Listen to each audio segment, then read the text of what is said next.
നമസ്കാരം. ആസാദി നൈറ്റ് എഡിഷനിലേക്ക് ഏവർക്കും സ്വാഗതം. നോക്കാം ഇന്നത്തെ പ്രധാനപ്പെട്ട വാർത്തകൾ. ഐഷി ഘോഷിനെ അറസ്റ്റ് ചെയ്യാൻ നീക്കം. AKG ഭവനിൽ ഡൽഹി പോലീസ്. നാടെങ്ങും പ്രതിഷേധം. എവിടെ യൂണിഫോം ബാഡ്ജും? പോലീസ് ഉദ്യോഗസ്ഥരോട് ജോൺ ബ്രിട്ടാസ്. പോലീസ് പാവപ്പെട്ടവനെ തല്ലിക്കൊല്ലുന്നു. സിയാദിന്റെ മരണം CBI അന്വേഷിക്കണം. MV Govindan. Uralungal society chairman Ramesan Paleri അന്തരിച്ചു. കണ്ണൂരിൽ സ്കൂളിൽ റാഗിംഗ്. സീനിയർ വിദ്യാർത്ഥികൾ കല്ലുകൊണ്ട് തലയ്ക്കടിച്ചെന്ന് 16-കാരൻ. MDMA case. വടകര BRCയിലെ ഒരു അധ്യാപക കൂടി അറസ്റ്റിൽ. വിശദമായ വാർത്തകളിലേക്ക് കടക്കാം. ഐഷി ഘോഷിനെ അറസ്റ്റ് ചെയ്യാൻ നീക്കം. AKG ഭവനിൽ ഡൽഹി പോലീസ്. നാടെങ്ങും പ്രതിഷേധം. ജന്തർ മന്ദർ പ്രക്ഷോഭത്തിൽ പ്രതികാര നടപടിയായി SFI ജോയിന്റ് സെക്രട്ടറി ഐഷി ഘോഷിനെ അറസ്റ്റ് ചെയ്യാൻ നീക്കം. AKG ഭവനിൽ ഡൽഹി പോലീസ് എത്തി. വനിതാ പോലീസ് ഉൾപ്പെടെ AKG ഭവനിലെത്തിയിട്ടുണ്ട്. എന്നാൽ അറസ്റ്റിലേക്ക് നയിക്കുന്നതിന് പിന്നിലെ യഥാർത്ഥ കാരണം എന്തെന്ന് വ്യക്തമാക്കാൻ പോലീസ് തയ്യാറാകില്ല. സ്വകാര്യ വാഹനത്തിൽ യൂണിഫോം ധരിക്കാതെയാണ് പോലീസ് എത്തിയത്. വർഷങ്ങൾക്ക് മുമ്പുള്ള കേസിൽ അറസ്റ്റ് ചെയ്യണമെന്ന് അറിയിച്ചാണ് പോലീസ് എത്തിയത്. എന്നാൽ ഔദ്യോഗിക രേഖകളില്ലാതെ ഐഷയെ അറസ്റ്റ് ചെയ്യാൻ കഴിയില്ല എന്ന് CPM നേതാക്കൾ അറിയിച്ചു. CPM general secretary MA baby, John Brittas MP എന്നിവർ സ്ഥലത്തെത്തി. വിദ്യാർത്ഥി പ്രക്ഷോഭത്തിൽ പങ്കെടുത്തവരെ കുറ്റക്കാരായി ചിത്രീകരിച്ച് RSS മുഖപത്രമായ ഓർഗനൈസർ പട്ടിക പുറത്തുവിട്ടതിന് പിന്നാലെയാണ് പോലീസ് നീക്കം. പ്രക്ഷോഭത്തിൽ പങ്കെടുത്തവർക്കെതിരെ ഒരു തരത്തിലുള്ള പ്രതികാര നടപടികളും ഉണ്ടാവില്ല എന്നാണ് കേന്ദ്ര സർക്കാർ അറിയിച്ചിരുന്നത്. എന്നാൽ പ്രക്ഷോഭത്തിൽ പങ്കെടുത്തവരെ മുമ്പ് പങ്കെടുത്ത സമരങ്ങളുടെ പേരിൽ അറസ്റ്റ് ചെയ്യാനുള്ള രാഷ്ട്രീയ നീക്കങ്ങളാണ് നടക്കുന്നത്. സംഭവത്തിൽ പ്രതിഷേധിച്ച് നാടെങ്ങും പ്രതിഷേധ പ്രകടനങ്ങൾ നടക്കുകയാണ്. എവിടെ യൂണിഫോം ബാഡ്ജും? പോലീസ് ഉദ്യോഗസ്ഥരോട് ജോൺ ബ്രിട്ടാസ്. ജന്തർ മന്ദറിലെ യുവജന പ്രക്ഷോഭത്തിൽ സജീവ പങ്കാളിയായതിൽ SFI അഖിലേന്ത്യാ ജോയിന്റ് സെക്രട്ടറിയും ഡൽഹി സംസ്ഥാന സെക്രട്ടറിയുമായ ഐഷി ഘോഷിനെതിരെ പ്രതികാര നടപടിയുമായി കേന്ദ്ര സർക്കാർ. 2021 സമരത്തിലെടുത്ത കേസിന്റെ പേരിൽ ഐഷയെ അറസ്റ്റ് ചെയ്യാൻ CPM കേന്ദ്ര കമ്മിറ്റി ഓഫീസായ AKG ഭവനിൽ ഡൽഹി പോലീസ് എത്തി. പോലീസ് നടപടിയെ ജോൺ ബ്രിട്ടാസ് MP ഉൾപ്പെടെയുള്ള CPM നേതാക്കൾ ചെറുത്തു. ഇതോടെ പോലീസിന് പിൻവാങ്ങേണ്ടി വന്നു. യൂണിഫോം ബാഡ്ജ് പോലുമില്ലാതെയാണ് പോലീസുകാർ AKG ഭവനിൽ എത്തിയത്. ഉദ്യോഗസ്ഥരോട് എവിടെയാണ് നിങ്ങളുടെ ബാഡ്ജും യൂണിഫോം എന്ന് ജോൺ ബ്രിട്ടാസ് ചോദിച്ചു. എന്നാൽ മഴ ആയതുകൊണ്ടാണ് യൂണിഫോം ധരിക്കാതിരുന്നത് എന്നായിരുന്നു പോലീസ് ഉദ്യോഗസ്ഥരുടെ പ്രതികരണം. യൂണിഫോം ധരിച്ചു വരൂ, യൂണിഫോം ധരിക്കാതിരുന്നത് എന്നായിരുന്നു ഞങ്ങൾ കാത്തു നിൽക്കാമെന്ന് ജോൺ ബ്രിട്ടാസ് പറഞ്ഞു. പിന്നാലെ പോലീസുകാർ AKG ഭവനിൽ നിന്ന് മടങ്ങി.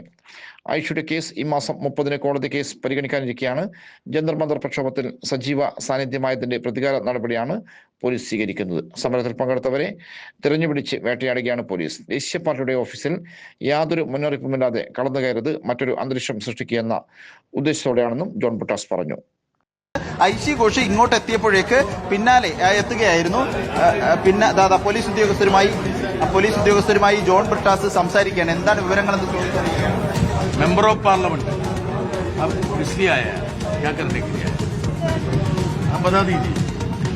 ये देखो, ये नेशनल पॉलिटिकल पार्टी का ऑफिस में ऐसे बार्जिन करने के लिए आपको किसने दिया? आपको इस तरह की कीमत है? बार्जिन तो किया ही नहीं. और क्या? You should ask the permission to come and stand here. What's your good name? Mr. Rajneesh. How do you have this हिम्मत, courage to come and get inside? मैं मेरे को बताना है. ना बता दीजिए, जानना पड़ेगा ना. Just tell me what is it. And what is his case about? Tell me, explain to me. I am straight away coming from the parliament. Delhi police cannot behave in this fashion. Please Listen, tell me. This is NBW against her in case FIR number 21 of it. I know this case. Therefore, This case has been pending for last several years. She going to present herself in the court on 30th. In the meantime, you want, to create a scene, to give a message to everybody that you will not spare anybody who was part of this Jantar Mantar fight. Sir, date of the. And you are also police. Sir, date No, of. I am asking. You are Yes. also police. You don't have a uniform. I went for. No. I am asking Sir, a straight please, question to you. please. You are part of the Delhi police. Yes. I should know who you are and where is your badge, where is your uniform. Can you just come like this? Sir, आज You are not answering my question. I am a lawmaker, I am a parliament member. मैं आपको explain कर रही हूँ. Why? please. Tell me. आज मेरा high court matter था. Yeah. High court matter attend करने के बाद जब मैं रास्ते से आ रही थी, I have no- काफी बारिश थी, इसके वजह No, से no, मेरी no, no, no, no. Uniform No, no. भीग चुकी थी. Please listen जो कि to- अभी भी थाने में No, भीगी please हुई listen है. to me. Please listen to me. You are a police officer. You must have attended the High Court. Since you are in a police action now, you should be in your uniform. Yes. I would request you to go back. Have your uniform. Okay. Come with your badge. Okay. Okay. ठीक है. Uniform ഇല്ലാതെ എങ്ങനെയാണ് ഇതിനുള്ളിൽ കടക്കുക എന്നാണ് ജോൺ ബ്രിട്ടാസ് ചോദിച്ചത്. And I am telling you, if you are, Sir, you please take care also. आप ये No. I am going to be here. मैं ठीक है. No. You please go and wear your uniform. Come. How do we know that you are part of the police? ഈ യൂണിഫോമും name plate ഒന്നും ഇല്ലാതെയാണ് എന്തൊരു ധിക്കാരാണ് നോക്ക്. ഡൽഹി പോലീസിന് അധികാരമില്ലാത്ത അവകാശമില്ലാത്ത ആയുധങ്ങൾ പിള്ളേർക്ക് ഉപയോഗിച്ചു. ഇപ്പൊ യൂണിഫോം ഇല്ല. അവർ ഹൈക്കോടതിയിൽ നിന്ന് വരുവാണ്. മഴ ആയതുകൊണ്ട് യൂണിഫോം ഇട്ടില്ല എന്ന് പറയുന്നത്. മഴ ആയതുകൊണ്ട് ഏത് അറസ്റ്റ് ചെയ്യാൻ വരുന്ന ഒരാളാണ്. നെയിം പ്ലേറ്റും ഇല്ല. നെയിം പ്ലേറ്റ് ഇല്ലാതല്ലേ ആൾക്കാരെ അവര് ആക്രമിച്ചത് ഡൽഹി പോലീസ്, മറ്റേ കേന്ദ്രസേന. ഒരിക്കലും ഉപയോഗിക്കാൻ പാടില്ലാത്ത ആയുധങ്ങളിൽ ഉപയോഗിച്ചു. നമുക്ക് ദൃശ്യങ്ങളിൽ കാണാൻ കഴിയുന്നുണ്ട്. പോലീസ് ഉദ്യോഗസ്ഥർ മടങ്ങുകയാണ്. പോലീസ് ഉദ്യോഗസ്ഥർ മടങ്ങുന്നതിന്റെ ദൃശ്യങ്ങൾ കൂടിയുണ്ട്. പോലീസ് ഉദ്യോഗസ്ഥർ മടങ്ങുകയാണ്. പോലീസ് ഉദ്യോഗസ്ഥർ അവരൊരു ഔദ്യോഗിക വാഹനത്തിലല്ല എന്നാണ് കരുതുന്നത്. ഔദ്യോഗിക വാഹനം പോലും അല്ല, ഏതോ മറ്റൊരു സ്വകാര്യ വാഹനത്തിലാണ് വന്നത്. ആ സ്വകാര്യ വാഹനത്തിലെത്തിയ ഉദ്യോഗസ്ഥർ മടങ്ങുന്ന ദൃശ്യങ്ങളാണ് ഇപ്പോൾ നമ്മൾ കാണുന്നത്. ഏതായാലും നിർണായകമായ ചില നാടകീയ രംഗങ്ങളാണ് ഇപ്പോൾ ദില്ലിയിലെ CPM ആസ്ഥാനത്ത് സംഭവിച്ചുകൊണ്ടിരിക്കുന്നത്. CPM ആസ്ഥാനത്തേക്ക് ഐഷി ഘോഷ് വരുന്നു. ഐഷി ഘോഷിന് തൊട്ടു പിന്നാലെ പോലീസ് ഉദ്യോഗസ്ഥർ ഇരച്ചെത്തുന്നതാണ് നമ്മൾ കാണുന്ന കാഴ്ച. പോലീസ് ഉദ്യോഗസ്ഥർ എത്തുന്നു. പിന്നാലെ ജോൺ ബ്രിട്ടാസ് MP എത്തിയതോടുകൂടിയാണ് കാര്യങ്ങളുടെ അവസ്ഥ മാറുന്നത്. ജോൺ ബ്രിട്ടാസ് MP ഇവിടെയുണ്ട്. പശ്ചാത്തലാണിത് നോക്കൂ. അതേപ്പോ ഞാൻ ചോദിച്ചവരോട് എവിടെയാണ് പിന്നെ MA ബേബി വരുന്നുണ്ട്. MA ബേബി ഉടൻ തന്നെ ഇവിടെ എത്തിയിട്ടുണ്ട്.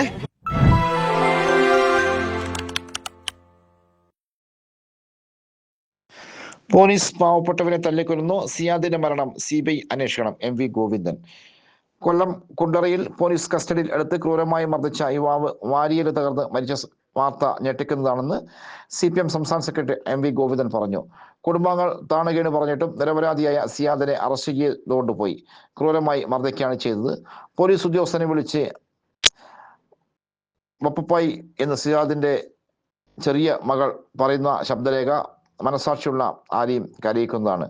ദാരുണമായ ഈ വിഷയത്തിൽ CBI അന്വേഷണം ഏൽപ്പിക്കണമെന്നും MV ഗോവിന്ദൻ വാർത്താ സമ്മേളനത്തിൽ പറഞ്ഞു.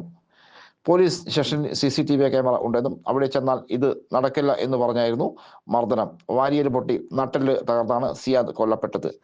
പരാതി നൽകിയ കുടുംബം തന്നെ ഇദ്ദേഹം നിരപരാധിയാണെന്ന് പറഞ്ഞിട്ടുള്ളതാണ്.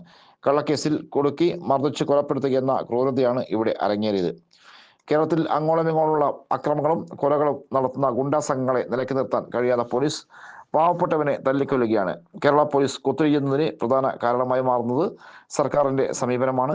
വ്യാപകമായ സ്ഥലമാറ്റത്തിലൂടെ ക്രിമിനൽ റെക്കോർഡുള്ള ഉദ്യോഗസ്ഥരെ പ്രത്യേകം കണ്ടുപിടിച്ച് പ്രധാന സ്ഥലങ്ങളിൽ നിയോഗിക്കുന്നതിന്റെ ദുരന്തഫലം ആണ് കേരളം അനുഭവിക്കുന്നത്. സിയാദിന്റെ മരണം മഞ്ഞപ്പിത്ത മൂലമാണെന്ന് ആഭ്യന്തരമന്ത്രി രമേശ് ചെന്നിത്തല പറഞ്ഞത്. എന്നാൽ നട്ടെല്ല് പൊട്ടി അണുബാധ ഉണ്ടായതാണ് മരണകാരണം എന്ന് ആശുപത്രി രേഖകളിൽ ഉണ്ട്. ഇത് കാണിക്കുന്നത് UDF സർക്കാരിന്റെ കീഴിലുള്ള അന്വേഷണത്തിൽ നീതി ലഭിക്കില്ല എന്നതാണ്. അതിനാൽ CBI അന്വേഷണം അടിയന്തരമായി നടത്തണം. സിയാദിന്റെ കുടുംബത്തിന് ആവശ്യമായ നഷ്ടപരിഹാരവും ഉടൻ നൽകാൻ സർക്കാർ തയ്യാറാകണമെന്നും MV ഗോവിന്ദൻ ആവശ്യപ്പെട്ടു. വിജയൻ കൂടാളിക്ക് നാട് വിട നൽകി. കൂടാളിയിലെ സാമൂഹിക സാംസ്കാരിക രാഷ്ട്രീയ രംഗത്ത് സജീവ സാന്നിധ്യമായിരുന്ന വിജയൻ കൂടാളിക്ക് നാട് വിട നൽകി. അസുഖബാധിതനായതിനെ തുടർന്ന് തിങ്കളാഴ്ച രാത്രിയായിരുന്നു മരണപ്പെട്ടത്. പുരോഗമന കലാസാഹിത്യ സംഘം ജില്ലാ ജോയിന്റ് സെക്രട്ടറി, സംസ്ഥാന കമ്മിറ്റി അംഗം, KSYF-ന്റെ DYF-യുടെയും Koodali village president, Balasangha village secretary, Mattannur PRNSS college union chairman, Deshabhimani agent, Koodali arts college അധ്യാപകൻ, കൂടാളി ക്ഷീര വ്യവസായ സഹകരണ സംഘം സെക്രട്ടറി, കൂടാളി വായനശാല പ്രസിഡന്റ്, കേരള സാഹിത്യ ശാസ്ത്ര പരിഷത്ത് പ്രവർത്തകൻ എന്നീ നിലകളിൽ പ്രവർത്തിച്ചിരുന്നു. കണ്ണൂരിലെ MN വിജയൻ സ്മാരക ഗ്രന്ഥാലയത്തിന്റെ സെക്രട്ടറിയായും പ്രവർത്തിച്ചു. കൂടാളി പൊതുജന വായനശാലയിലെ വീട്ടിലായി പൊതുദർശനത്തിന് വെച്ചപ്പോൾ 100 കണക്കിന് ആളുകൾ അന്ത്യോപചാരം അർപ്പിച്ചു. കൂടാളി വായനശാലയിൽ നടന്ന അനുശോചന യോഗത്തിൽ പഞ്ചായത്ത് പ്രസിഡന്റ് E സജീവൻ അധ്യക്ഷനായി. പുഗാസ സംസ്ഥാന secretary MK Mohanan, CPM local secretary PP Noufal, P Ramakrishnan, KM Vijayan, H Valsalan, Choorayi Chandan, Pattan Bhaskaran, C Mohanan, PK Venugopalan, എന്നിവർ സംസാരിച്ചു. പി കരുണാകരൻ സ്വാഗതം പറഞ്ഞു. CPM ജില്ലാ സെക്രട്ടറി KK രാഗേഷ്, സെക്രട്ടേറിയറ്റ് അംഗങ്ങളായ P പുരുഷോത്തമൻ, M സുരേന്ദ്രൻ, ജില്ലാ കമ്മിറ്റി അംഗങ്ങളായ NV Chandrababu, K Dhanajan, CV Sasheendran, ME Ratheesh, Mahila association സംസ്ഥാന joint secretary KPP Preetha, M Rajan, Mattannur നഗരസഭ chairman N Shajid, Keezhallur panchayat president C Sajeevan, Mayyil panchayat president CC Vinod, Pukasa ജില്ലാ committee secretary Kavumpai Narayanan, president TP Venugopalan തുടങ്ങിയവർ അന്ത്യോപചാരം അർപ്പിച്ചു. പയ്യാമ്പലത്ത് സംസ്കരിച്ചു. ഊരാളുങ്കൽ സൊസൈറ്റി ചെയർമാൻ രമേശൻ പാലേരി അന്തരിച്ചു. Uralungal labour contract cooperative society chairman രമേശി പാലേരി അന്തരിച്ചു. കോയമ്പത്തൂരിലെ സ്വകാര്യ ആശുപത്രിയിൽ രാവിലെ 8:30 അന്ത്യം. അർബുദ ബാധയെ തുടർന്ന് ചികിത്സയിലായിരുന്നു. ഊരാളുങ്കലിനെ ഏഷ്യയിലെ ഏറ്റവും വലിയ സഹകരണ തൊഴിലാളി സൊസൈറ്റിയായി വളർത്തിയെടുക്കുന്നതിൽ പ്രധാന പങ്ക് വഹിച്ച വ്യക്തിയായിരുന്നു. സഹകരണ രംഗത്തെ വികസനത്തിന് പുതിയ തുടക്കമിട്ട 3.5 പതിറ്റാണ്ടിലേറെ ഊരാളുങ്കൽ സൊസൈറ്റിയെ നയിച്ചു. ഒരു സഹകരണ പ്രസ്ഥാനത്തെ അന്തർദേശീയ തലത്തിലേക്ക് ഉയർത്തി അംഗീകാരങ്ങൾ നേടിക്കൊടുത്ത വ്യക്തിയാണ് രമേശൻ പാലേരി. ഭാര്യ ശോഭ, മക്കൾ രമ്യൻ രമേശ്, അശ്വിൻ രമേശ്, മരുമക്കൾ അരുണിമ, ശില്പ, സഹോദരങ്ങൾ മോഹൻ പാലേരി, പ്രേമ, ഉഷ, സുധ, രതീഷൻ, പരേതനായ ചന്ദ്രി. കോഴിക്കോട് ടൗൺ ഹാളിലും വടകര ടൗൺ ഹാളിലും ULCCS ആസ്ഥാനത്തും പൊതുദർശനത്തിൽ വെച്ചു. നാളെ രാവിലെ 11 മണിക്ക് നാദാപുരം റോഡിലെ വീട്ടുവളപ്പിൽ സംസ്കാരം. CPM സംസ്ഥാന സെക്രട്ടറി MV ഗോവിന്ദനും പ്രതിപക്ഷ നേതാവ് പിണറായി വിജയനും അനുശോചിച്ചു. വൈദ്യുതി ഉപഭോക്താക്കൾക്കുള്ള ബോധവൽക്കരണ ക്ലാസ് ആഗസ്റ്റ് 8 സംസ്ഥാന വൈദ്യുതി റെഗുലേറ്ററി കമ്മീഷൻ വൈദ്യുതി ഉപഭോക്താക്കൾക്കായി ആഗസ്റ്റ് 8 ബോധവൽക്കരണ ക്ലാസ് സംഘടിപ്പിക്കുന്നു. ജില്ലാ information office, Iritty MG college, NSS unit എന്നിവയോട് സഹകരിച്ച് നടത്തുന്ന പരിപാടി രാവിലെ 10 ഇരിട്ടി MH റെസിഡൻസി ഹാളിൽ വൈദ്യുതി മന്ത്രി സണ്ണി ജോസഫ് ഉദ്ഘാടനം ചെയ്യും. ഇരിട്ടി നഗരസഭാ ചെയർമാൻ V വിനോദ് കുമാർ അധ്യക്ഷത വഹിക്കും. ദുരന്ത നിവാരണ ബോധവൽക്കരണത്തിനായി NDRF സംഘം കണ്ണൂരിൽ. ദുരന്ത നിവാരണ ബോധവൽക്കരണ പ്രവർത്തനങ്ങൾ നടത്താനും ജില്ലയിലെ ദുരന്ത സാധ്യത മേഖലകൾ സന്ദർശിക്കാനുമായി തമിഴ്നാട് ആർക്കോണത്തെ ദേശീയ ദുരന്ത നിവാരണ സേന 4ാം ബറ്റാലിയൻ 5 സംഘം കണ്ണൂരിലെത്തി. SI എക്സിക്യൂട്ടീവ് പ്രദീപ് ഭട്ട് നയിക്കുന്ന സംഘത്തിൽ Prashobh M, Manjunath, Nitesh CK, Udayaprakashan എന്നിവരാണുള്ളത്. GHS ചാല, GHS Munderi, Payyambalam girls school, GHS Peralassery എന്നീ സ്കൂളുകൾ സന്ദർശിക്കുന്ന സംഘം വിദ്യാർത്ഥികൾക്കായി ബോധവൽക്കരണ ക്ലാസുകൾ നടത്തും. കണിച്ചാർ, കേളകം, ആറളം എന്നിവിടങ്ങളിൽ ഫീൽഡ് വിസിറ്റ് നടത്തുന്ന സംഘം കളക്ടറേറ്റ് ജീവനക്കാർ, അഴീക്കോട്ടെ കടലോര നിവാസികൾ എന്നിവർക്കും ദുരന്ത നിവാരണത്തിൽ ബോധവൽക്കരണ സെഷനുകൾ നൽകും. ജില്ലാ ദുരന്ത നിവാരണ അതോറിറ്റിയുമായി സഹകരിച്ചാണ് പരിപാടി നടത്തുന്നത്. ചൊവ്വാഴ്ച കളക്ടറേറ്റിൽ എത്തിയ NDRF സംഘം ജില്ലാ കളക്ടർ P വിഷ്ണുരാജ്, ദുരന്ത നിവാരണ ഡെപ്യൂട്ടി കളക്ടർ KK സുബൈർ എന്നിവരുമായി കൂടിക്കാഴ്ച നടത്തി. ഹെപ്പറ്റൈറ്റിസ് ദിനാചരണവും സൗജന്യ ഹെപ്പറ്റൈറ്റിസ് വാക്സിനേഷൻ ഉദ്ഘാടനം നടത്തി. ലോക ഹെപ്പറ്റൈറ്റിസ് ദിനാചരണത്തിന്റെ ഭാഗമായി ഹൈ റിസ്ക് വിഭാഗങ്ങൾക്കുള്ള സൗജന്യ ഹെപ്പറ്റൈറ്റിസ് വാക്സിനേഷനും ജില്ലാ പഞ്ചായത്ത് ആരോഗ്യ വിദ്യാഭ്യാസ standing committee chairperson P Raveendran നിർവഹിച്ചു. ജില്ലാ ആശുപത്രിയിൽ നടന്ന പരിപാടിയിൽ ജില്ലാ medical officer doctor Vivek Kumar R അധ്യക്ഷനായി. ജില്ലാ ആശുപത്രി superintendent doctor MK Shah, deputy superintendent Giffin Surendran, deputy DMO KC Sachin, ജില്ലാ TB and AIDS control officer doctor Reshmi Mathew, ജില്ലാ education mass media officer Shabeer MB, ജില്ലാ lab officer in charge KK Umeshan എന്നിവർ സംസാരിച്ചു. അഴീക്കോട് കമ്മ്യൂണിറ്റി ഹെൽത്ത് സെന്ററിന്റെ പുതിയ കെട്ടിടം വേഗത്തിൽ പൂർത്തിയാക്കും. അഴീക്കോട് കമ്മ്യൂണിറ്റി ഹെൽത്ത് സെന്ററിന്റെ പുതിയ കെട്ടിടം വേഗത്തിൽ പൂർത്തിയാക്കാൻ കെട്ടിട നിർമ്മാണ പുരോഗതി വിലയിരുത്താൻ KV സുമേഷ് MLA അധ്യക്ഷതയിൽ ചേർന്ന യോഗത്തിൽ കെട്ടിടത്തിന്റെ നേരത്തെ ആരംഭിച്ച പില്ലർ വൃത്തികൾ പൂർത്തിയായിട്ടുണ്ട്. തെക്കുഭാഗത്തേക്കുള്ള ഫൗണ്ടേഷൻ പ്രവൃത്തി പുരോഗമിക്കുന്നുണ്ട്. തുടർച്ചയായ മഴയായതിനാൽ ഡ്രൈൻ ഔട്ട് പുരോഗമില്ലെന്ന് പ്രവൃത്തി നിർവഹണ ഏജൻസിയായ HLAന്റെയും എഞ്ചിനീയർ യോഗത്തിൽ പറഞ്ഞു. മഴ പെയ്യുന്നത് കൊണ്ട് പില്ലർ പ്രവൃത്തികൾ നടത്താൻ പ്രയാസമുണ്ടാവുന്നുണ്ട്. മഴ കുറഞ്ഞാൽ ഉടൻ പ്രവൃത്തി ആരംഭിക്കുമെന്നും ഉദ്യോഗസ്ഥർ അറിയിച്ചു. കരാർ കാലാവധിയായ 18 മാസം കൊണ്ട് തന്നെ കെട്ടിടത്തിന്റെ നിർമ്മാണം പൂർത്തിയാക്കുമെന്നും HLL പ്രതിനിധികൾ യോഗത്തിൽ പറഞ്ഞു. യോഗത്തിൽ block panchayat president P Prasanthan, Azhikode panchayat president K Sanila, block panchayat ആരോഗ്യ വിദ്യാഭ്യാസ സ്ഥിരം സമിതി അധ്യക്ഷൻ M വിജേഷ്, അഴീക്കോട് പഞ്ചായത്ത് ആരോഗ്യ വിദ്യാഭ്യാസ സ്ഥിരം സമിതി അധ്യക്ഷ CV Vijayasree, medical officer Mini Sreedharan, national health mission ഉദ്യോഗസ്ഥർ എന്നിവർ പങ്കെടുത്തു. കണ്ണൂരിൽ സ്കൂൾ റാഗിംഗ്. സീനിയർ വിദ്യാർത്ഥി കല്ലുകൊണ്ട് തലക്കടിച്ചെന്ന് 16-കാരൻ. റാഗിങ്ങിന്റെ പേരിൽ +1 വിദ്യാർത്ഥിയുടെ തല അടിച്ചു പൊട്ടിച്ചതായി പരാതി. കണ്ണൂർ കുളവല്ലൂർ PRM ഹയർ സെക്കൻഡറി സ്കൂളിലെ +1 വിദ്യാർത്ഥിക്ക് നേരെയാണ് +2 വിദ്യാർത്ഥികളുടെ ആക്രമണം ഉണ്ടായത്. കല്ലുപയോഗിച്ച് തലക്കടിച്ചുവെന്നാണ് വിദ്യാർത്ഥിയുടെ വെളിപ്പെടുത്തൽ. സംഭവത്തിൽ ബന്ധുക്കൾ പോലീസിൽ പരാതി നൽകി. 6+2 വിദ്യാർത്ഥികളെ സ്കൂളിൽ നിന്നും സസ്പെൻഡ് ചെയ്തതായി അധ്യാപകർ അറിയിച്ചു. ഉച്ചയോടെ ഭക്ഷണം കഴിക്കാനായി ക്യാൻറ്റീനിൽ പോകുമ്പോഴായിരുന്നു ഒരു കൂട്ടം സീനിയർ വിദ്യാർത്ഥികൾ അങ്ങോട്ട് എത്തിയതെന്നും യാതൊരു പ്രകോപനവുമില്ലാതെ മർദ്ദിച്ചെന്നും പരിക്കേറ്റ 16-കാരൻ പറഞ്ഞു. ഇതിനു മുമ്പ് പ്രകോപനപരമായ മറ്റ് സംഭവങ്ങൾ ഒന്നും ഉണ്ടായിട്ടില്ലെന്നും ജൂനിയേഴ്സ് ഇങ്ങനെ നടക്കാൻ പാടില്ലെന്നും പറഞ്ഞാണ് സീനിയർ വിദ്യാർത്ഥികൾ മർദ്ദിച്ചതെന്നും പരിക്കേറ്റ വിദ്യാർത്ഥിനി പറഞ്ഞു. ഇന്ന് ഒറ്റയ്ക്ക് കിട്ടിയാൽ അടിക്കുമെന്ന് അവർ ഭീഷണിപ്പെടുത്തിയതായും 16-കാരൻ പറഞ്ഞു.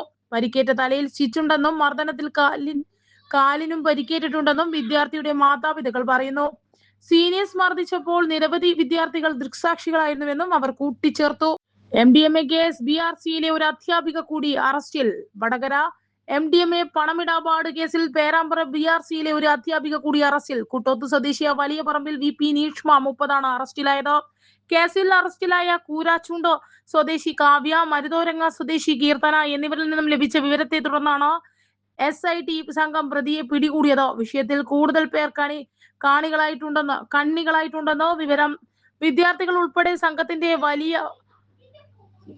വലയിൽ പെട്ടുകൊണ്ടാകുമെന്നാണ് പോലീസ് നിഗമനം. അധ്യാപകരെ ഇടനിലക്കാരാക്കി നടന്ന ലഹരി വിൽപ്പനയുടെ ഞെട്ടിക്കുന്ന വിവരങ്ങൾ വടകര താഴങ്ങാട് സ്വദേശി റിസ്വാനെ MDMയുമായി പോലീസ് പിടികൂടിയതോടെയാണ് പുറത്തു വന്നത്.